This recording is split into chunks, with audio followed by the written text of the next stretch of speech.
Mesdames, Messieurs les ministres, membres du gouvernement, Mesdames, Messieurs les grands commis de l'État, révérends pasteurs, haïtiens, haïtiennes, Mesdames, Messieurs, frères et sœurs en Christ, je suis heureux, comme le fut le président Pétion en 1816, de vous accueillir dans cette enceinte.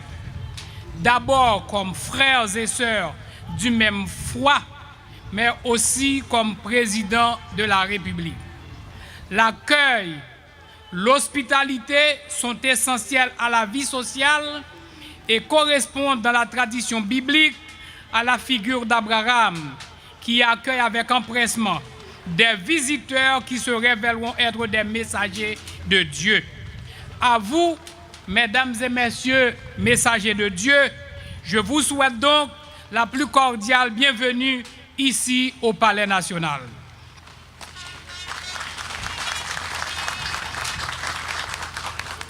Je sais bien qu'il plane souvent un climat de suspicion récurrent quand il est question de religion dans un espace public.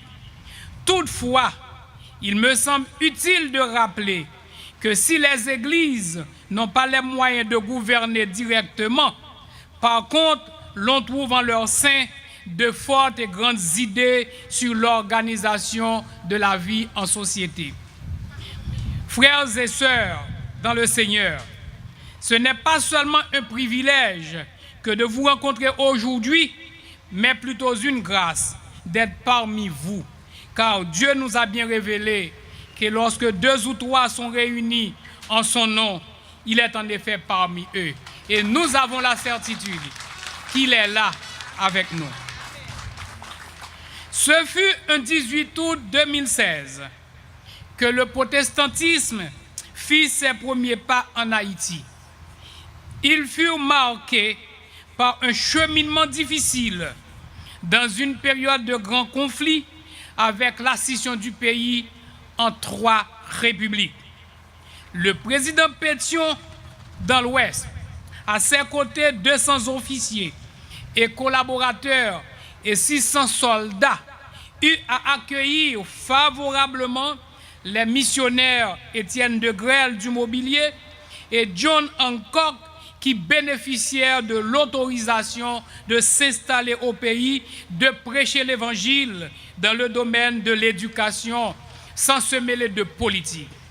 Le protestantisme, donc, est né alors que le pays cherchait encore sa voie et sa cohérence nationale. Depuis, nous avions compris qu'une seule chose rapprochait tous les protestants, leur croyance en Christ. Cette certitude explique aussi l'amour qu'ils inspirent autour d'eux.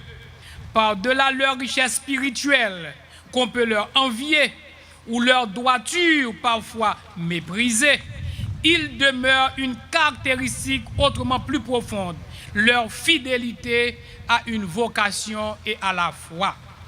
Aujourd'hui, 18 août 2016, que le protestantisme ait survécu 200 ans d'histoire en Haïti, représente a priori un succès indéniable.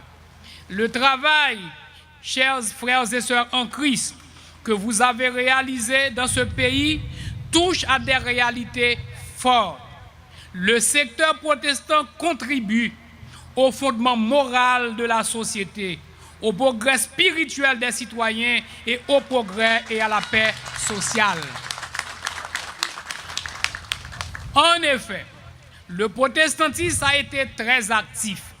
Vous avez entrepris un immense travail en faveur de l'instruction obligatoire.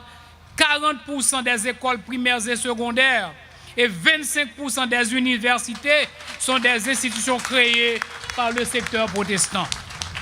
Nous saluons donc le travail que vous, Église et leaders d'Église, avez réalisé, tout comme celui de missionnaires qui vous accompagnent.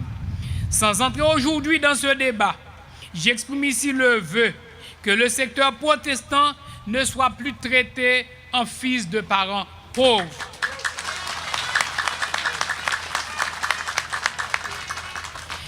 Durant le court mandat qui incombe à cet exécutif provisoire, l'État fera ce qui est nécessaire pour contribuer au développement du protestantisme en Haïti.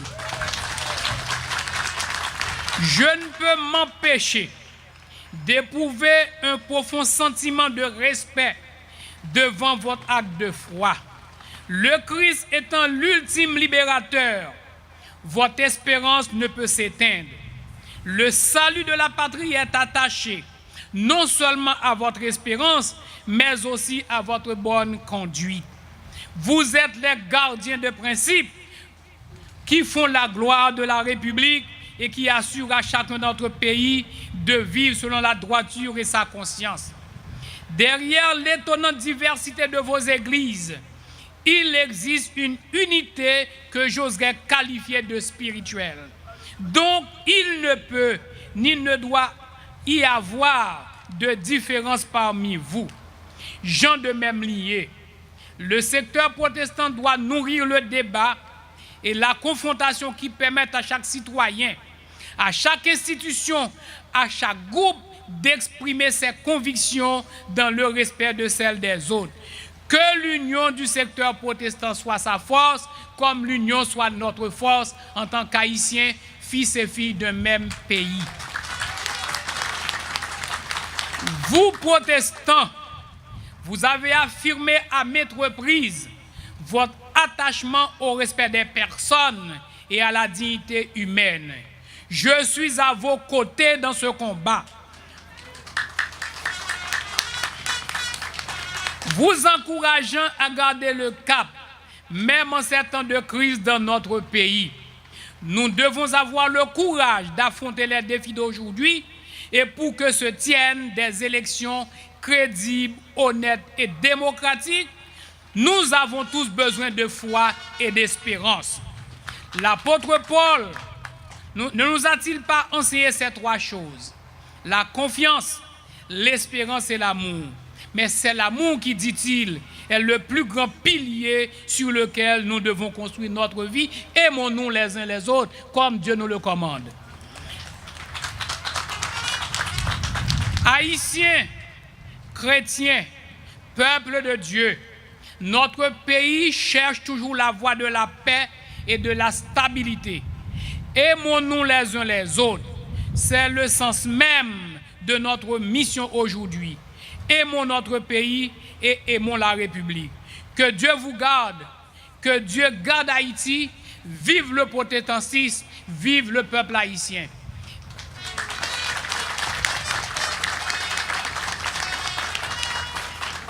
Une salutation spéciale à tous les honorables députés qui nous assistent sur le podium d'en face. À vous tous, mes chers anciens collègues, je vous dis merci de votre présence et de votre support. Merci.